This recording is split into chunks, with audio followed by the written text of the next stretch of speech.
ladies and gentlemen, people of all ages, cats and dogs, creatures of the night, things that go bump and say strange sound. All right, yeah. What's up, everybody? My name's Wes Richter. Welcome to For the Record. It's open mic night. All right. If you can hear my voice and you're looking around like, oh my God, this place must be haunted. There's totally like a host that does weird, funny, stupid jokes and he's ethereal and I can't see his face. Ladies and gentlemen, you're in the wrong room and you should be making your way to the live stage where you can see my beautiful face and these amazing hairy legs that I tattooed myself. Yeah, that's right. Multifaceted man like a Swiss Army knife. I can construct and do art, which is part of the fun of being a human. You just get to do all kinds of crazy things. I feel like that's the same thing. Yeah, like I've been seeing that trend on the internet lately of like, I almost forgot that this was the whole point, and people are putting it on like, I went to the river with my kids, or I walked my dog beside a volcano. And I saw somebody did one where they just like used a seatbelt. I'm like, what? You should have been doing that the whole time. Anyway, part of the fun of being a human, just getting to do crazy shit. Like people can get vanity plates on their cars, and it's hilarious sometimes. Like some of my favorite vanity plates that I've seen is one that just said Peg's Pug. And I was like, that's a weird way to say that you're into bestiality. Yeah. She had a bumper sticker that said, I heart pugs. And I was like, I bet you do. Saw another lady had it was a very nice Lexus. I'm talking like chrome rims, gold trim, leather on the inside. It was leopard print. You know, I pulled it beside her. After I saw her tag, I pulled it beside her, and it's like this really beautiful older black lady. I was like, man, slowed down, looked at the back of her car. Tag says, 34 double D. I was like, damn. I see you, Kobe, putting that jersey up in the rafters. And then I saw she had a breast cancer survivor sticker, and I was like,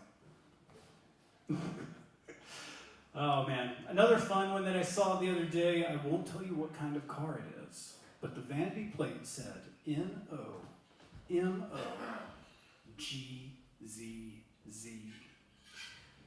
And like, I'm sure all of you do this. When you see a vanity plate that doesn't immediately make sense, you try to enunciate it in different ways. So I'm like, NOMOGZZ.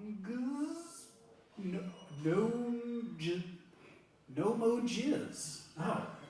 Must be a Subaru.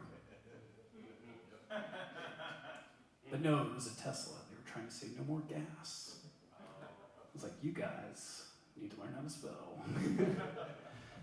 Speaking of learning how to spell, I mentioned I do tattoos on the side sometimes, and I did actually do an apprenticeship in a tattoo shop. I got a whole ass apprenticeship and portfolio and all that craziness. It's not as difficult as you would hope that it would be, just so you know. I went to a tattoo shop that I had to, like during the interview process, with a guy with a death moth tattooed on his throat. I said, hey, I gotta go to the restroom. Can I use your restroom? He was like, sure, yeah, it's back there. And I went in the restroom. And the restroom's like full of artwork of the owners, which is beautiful, you know, it's great. All kinds of cool psychedelic looking art, you know. It's like somebody looked at Alex Gray and it was like, I can do that, and they couldn't. You know, like, but I looked at this one picture, and it was this beautiful woman crying, and it was all neon colored, and the irises of the eyes were like lavender, and it was like ultraviolet, and it looked like the type of painting that if you threw a black light on it, it would light up like a Jackson Pollock painting, right? So I was looking at it, and at the bottom of it, there's text that says, fake tears for real bitches? And I was like, the owner painted this? He's like, yeah, ain't it cool? I'm like, yes. And from that point on, I told everybody that came into tattoo, I was like, check your own goddamn spelling, okay? It's not their job. Tattoo artists are not spelling bee champion. That's the reason why they're tattooing right now. You know, they could be spelling bee GM, general manager. Who manages spelling bees, right? There's got to be a committee for spelling bees, right? There's got to be like a spelling hive. All right, cool. I just came up with that just now. I was thinking the other day as I was going to the grocery store, every now and then I like to buy myself some fresh strawberries. Love strawberries. Strawberries are great. Strawberries are delicious. And I was thinking, I was reminiscing about my childhood and what strawberries have meant to me throughout my life, you know. And I realized that I think I can cure America's problems if we stop washing the strawberries, okay? When I was a kid, I would go to Walmart with my mom. She'd put me in the buggy. The very first thing we do, pack of strawberries, all right? We're starting off with strawberries, and then I'm shoving them in my face until I look like Heath Ledger's Joker, okay? That's all over my face. I want to look like I just popped some girl's cherry by the time I get to checkout, okay? We're eating strawberries right off of the grocery store shelf, okay? There was times where I was thirsty, and my mom just pulled up beside that sprayer over the vegetables, and she was like, woo, you know, like hydrate myself. So I don't know what's in the chemicals of those vegetable sprayers that makes them like not age and stay fine on the shelf for 7 days, because that doesn't happen in my refrigerator. But whatever chemicals are in those vegetable sprayers, maybe it cured me of whatever problems I could have had, you know? Maybe what's ever in those vegetable sprayers made me not be a star on Love on the Spectrum. All right. Some of you guys didn't like that. All right, now you got it. Yeah, there you go. It's a long way to finally realize what that joke is. It's a lot of fun. Back in 2014, I know, ancient history. I heard somebody the other day tell me back in the 2010s, and I was like, shut the fuck up, man. Don't make me feel older. But yeah, back in 2014, early 2010s,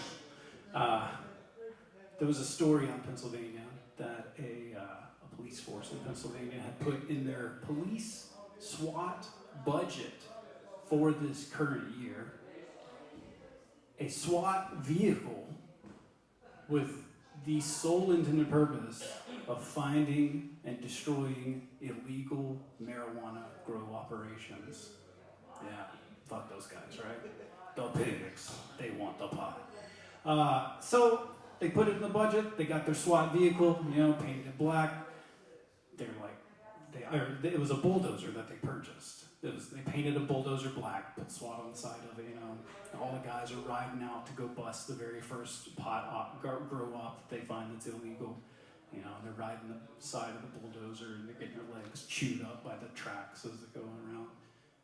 And then they jump off and then they walk faster than the bulldozer could get there at max speed, you know. But yeah, so they took it out on its maiden voyage. They were going to go bust this grow up on the side of the interstate. And this interstate grow up was run by two sprightly young gentlemen who, when they heard the bulldozer coming, they jumped up out of the grass and ran away. And a third older gentleman who was over 80 years old, he said, I've been doing this a long time. I'm just going to hide in tall grass and they'll never find me. It's kind of smart if you think about it, you know? They're going to expect you to run. But do you guys know how a bulldozer works? They fucking squished that old man. They made a pot pancake out of that octogenarian. But you know what? It put Pennsylvania on the map, because that is the very first recorded case in all of history of a pot overdose. All right. You guys ready to have some fun tonight? Ladies and gentlemen, our first person coming up to the stage is a recent regular. Please give him a big, warm welcome to Jacob Gautney, everybody.